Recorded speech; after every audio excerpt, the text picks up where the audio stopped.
Call me Fuego, 93 like me. Fire in the sheets, spending summers on the sea.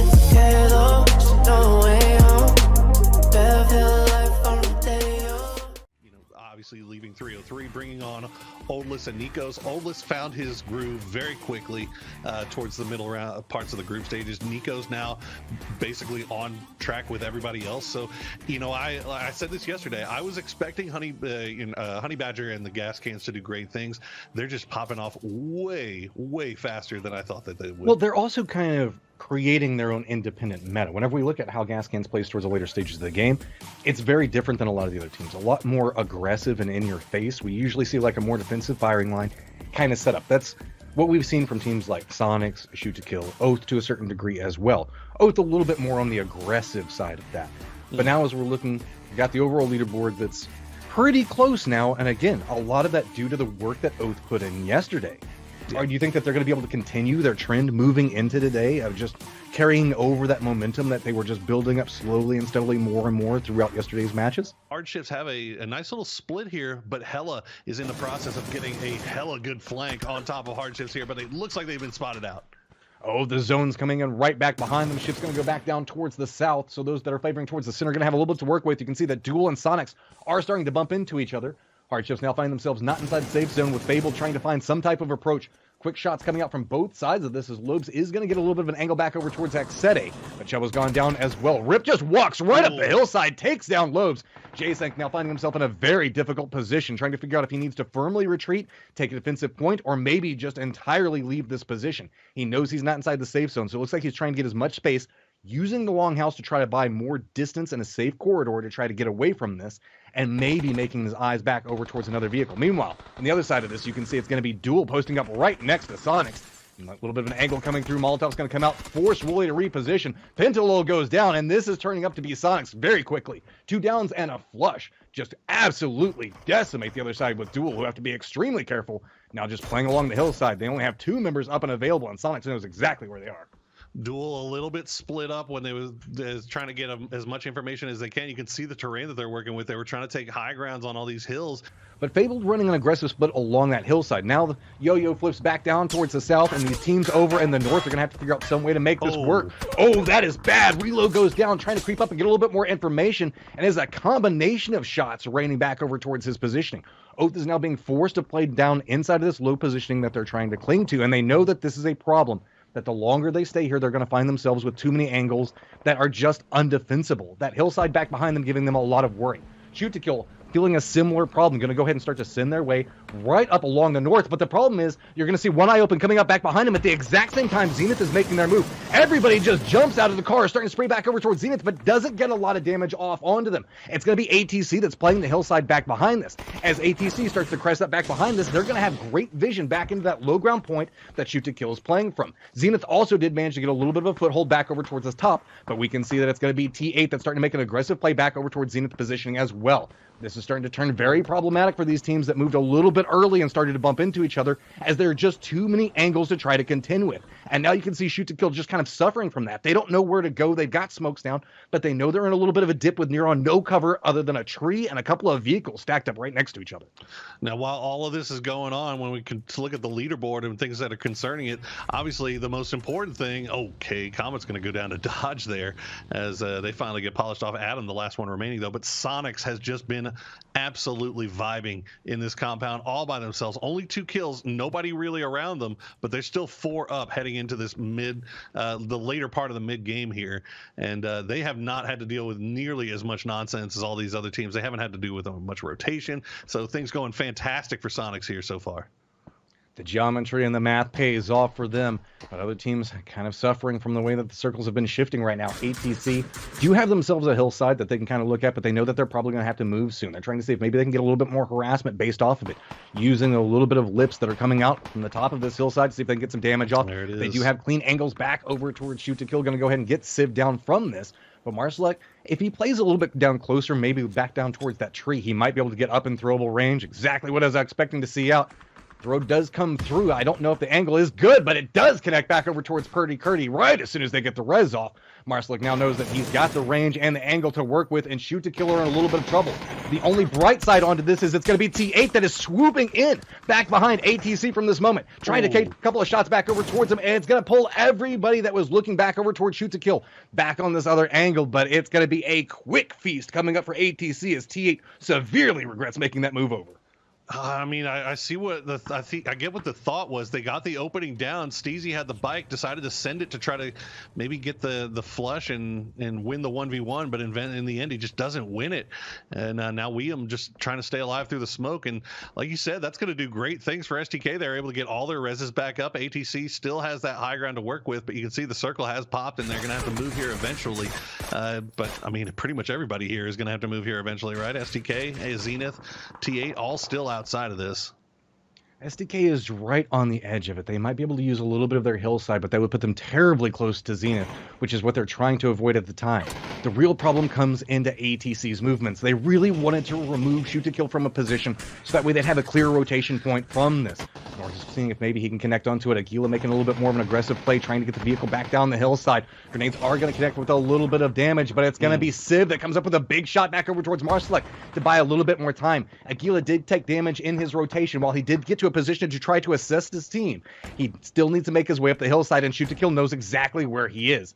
Can he get any work put out from this point, or is Zenith going to continue to rein in and make any trolls and chats day just more and more problematic? Aguila can't quite seem to find the angle to work with. Molotov's now starting to be thrown out, buying a little bit more time and space for Shoot to Kill, because they know that the longer they can hold out here means the fact that the blue is going to create more and more harassment back over towards ATC. Aguila trying to make his way up the hillside, trying to find the angle, finally managed to step back over towards it. A little bit of assistance going to be coming out from Sharpshot as he does get taken back over towards Uncivil, but really it's just about trying to create the distraction, but it's not going to be enough. ATC just has to make a mad dash across the side of it, repositioning right over next to where Aguila was at, but he gets flushed out. Sharpshot goes down, going to go ahead and die towards the blue, but can they at least get vengeance back over towards this, throwing down a ton of throwables back that direction. Shoot to Kill goes down in a blaze of glory.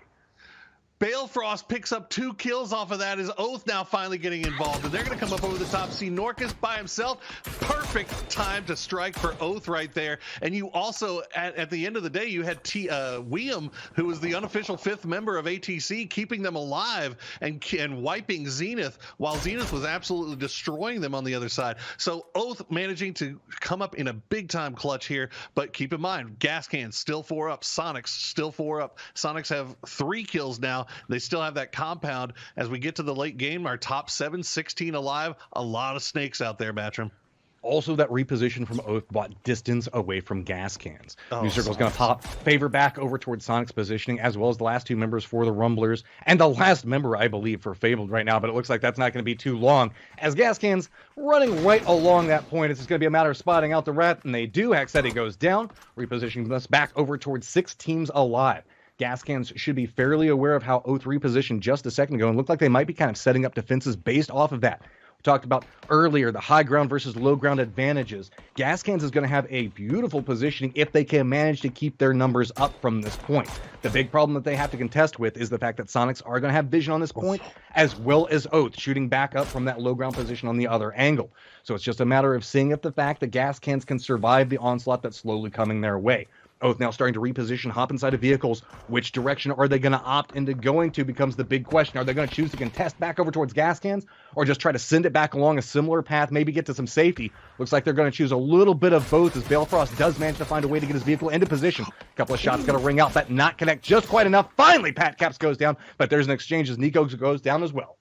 What a shot coming out from these two. It is an absolute clinic in gun mechanics right now. It's down to just snakers, though, as M1me has come from behind, and he is just snaking everybody. M1me being the snake of the day for Tactical 8 here will make his team into the top 5, get him a couple more kills, but now it's down to the top 4. Gas Cans versus Sonics. It's got to be, it had to be, Matrim. It had to be this way, didn't it? It's slowly encroaching up on that leaderboard as well. We've got a couple of remnants that are kind of hanging out, but this becomes the problem. You can see Gas Cans have been a lot more active inside of a lot of fights. Their helmets, their armor, doing a little bit more rough from positioning. Meanwhile, Sonics have been in a fairly safe conditional position for quite a while now. But I mean, it kind See of the motorcycle. what we got going on? Really a whole lot they can do unless they can charge and get right up underneath gas cans right here. That's maybe the only other better position, but that's going to be a really long stretch here. We'll see how many smokes they've got in the bag. How much information does Soniqs have? Do they know that the last member for Illusion is hiding from that point? They keep looking back over to where he's at. With this, you can see Hwinn trying to buy a little bit more time and distraction for his team. But Top Dog's going to start hearing the firefight, be in close range position.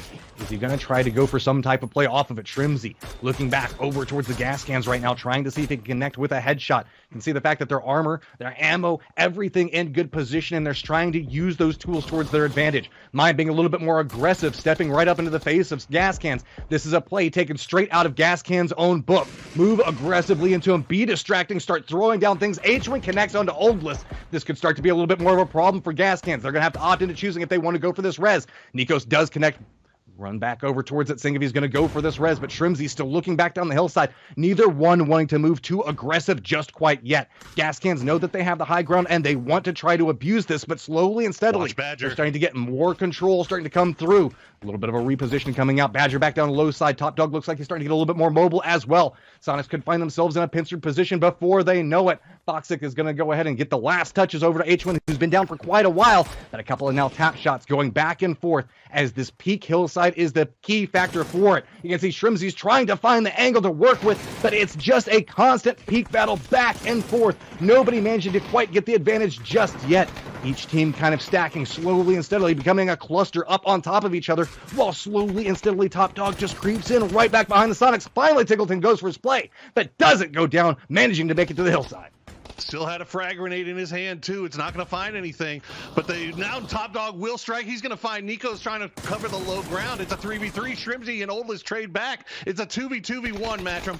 Top Dog made the play back over towards gas cans instead. It's going to be Voxic, the last one up, with a smidgen of life finally going down. Top Dog creeps back along the hillside. Soniqs in a little bit of trouble right now if he chooses to make a more aggressive play. Does peek back over, revealing his position. Looks back down towards M1me, takes a face full of bullets. Back down to 11 life, seeing if maybe he can get some meds, some type of tools to work with. It looks like he's got near on nothing left. M1me moving more aggressive for positioning. Has to be very careful based off of it. The blue right back behind him. Goes for the spray, connects, tries to go for the spin back around, but it is not going to work. Soniqs coming back from yesterday, walking away with this first round victory and 7 kills.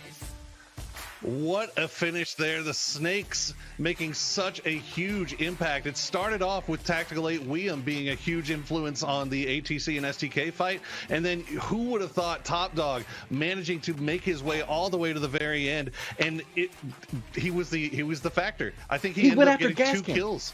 I was not expecting that. Yeah, he got 2 downs on them. That was the pivotal play inside of it. We often talk about how the solos can just absolutely turn a fight.